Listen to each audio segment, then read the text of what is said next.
Hi all, welcome back to my channel.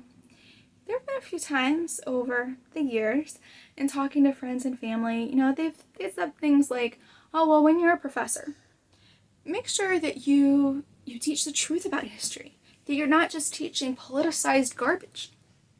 But then that makes me scratch my head because I've actually studied something called historiography. And historiography is a term that just means the history of what previous historians have said about a historical topic. So I know that the schools of thought, which means the perspective of historians, that's changed. And I don't mean changed where, from the end of the American Revolution to the 19 whatevers, everyone thought this set of facts. And then recently, just because of politics, they just changed their views. And now we have this other little subset interpretation. That's not how it works. Historians always study the things that interest them. So some historians are interested in military history and battles. Some historians are interested in social issues. Some historians are interested in the economy.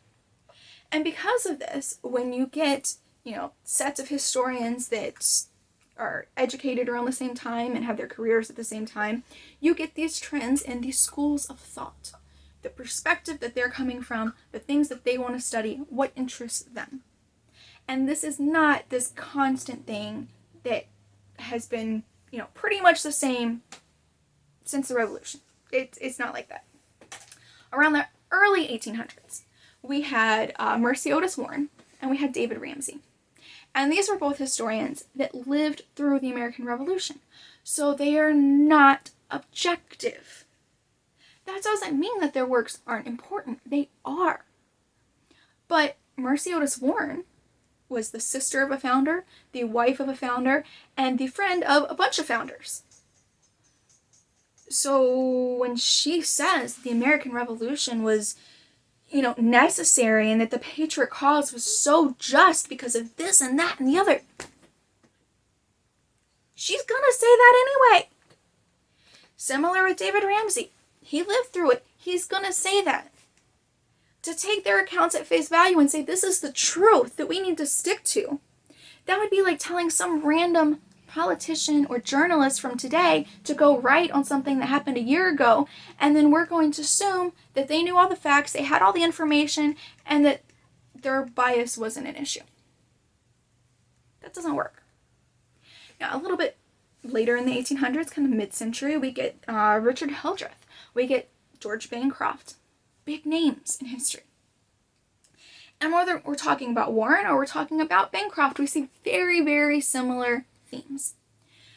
Themes of nationalism, American exceptionalism, a romanticized version, because what these historians are trying to do with their histories is they are trying to justify the American Revolution that just occurred, which doesn't mean it was right or wrong. It just means that they're trying to lift it up. They're trying to idolize it, really. They're trying to explain, this is what we did, this is why we did it. Isn't this wonderful? Isn't this new country that we've created wonderful? So they have their bias. Then around 1900s to 1930s, we have the Imperial School. And they're named this because they are enamored with everything, to do with the British Empire and what it achieved. And there we have Lawrence Henry Gibson and we have Charles McLean Andrews, who both wrote multi-volume histories of the colonial period and American Revolution. Then we get into the Progressivism with Charles Beard. And their argument is basically that, that these patriots, they're just exaggerating British tyranny. It's all this ideological thing. It wasn't really a big deal. Which leads us to the next school, the ideological school, around the 1960s-ish at this point. And they're also called the New Whig or the Republicanism School. And we get Edmund Morgan.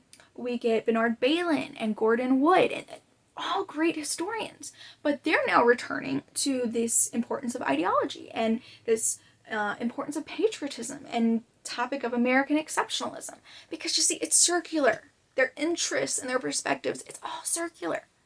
So then, after that, around the 1960s and 70s, we get the rise of the new social school of thought. And there's still some of that influence today. They focus on the effects of economy and culture. They focus on voices that up until this point you didn't really hear much about. The voices of women, slaves, American Indians, their experiences. And I mean, these are just the highlights of some schools of thought. Doesn't even cover all of the different schools of thought and opinions and everything just over the last couple centuries in the history discipline, even limited to America. So, you want to teach the truth. Which school of thought are you deeming the truth? Let me know. I would love to know. Even so, like this is the part where I do see the merit in historiography specifically and where it could be helpful to us.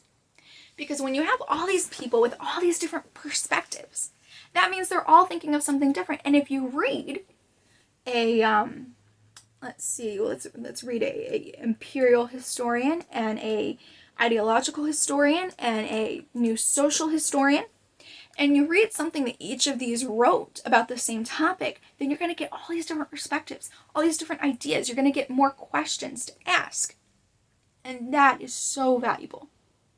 Because if you really want to avoid bias and you really want to teach the truth, then you're going to have to accept that you have to study all of this. And you have to consider everything they said. So in history, the most important thing will always be the primary source documents, right? But if you read a primary source document, there may be things you don't know. You read secondary sources to get context so that you see, other questions that maybe you didn't think to ask, or you learn something new about the topic that puts it in a new light. It's all valuable. And if you're going to study history and you're going to deem one particular thing correct and accurate, and you need to understand historiography. I hope you found this interesting. Hit that like button if you did. Comment below and let me know your thoughts. And I will see y'all in the next video. Thanks, y'all.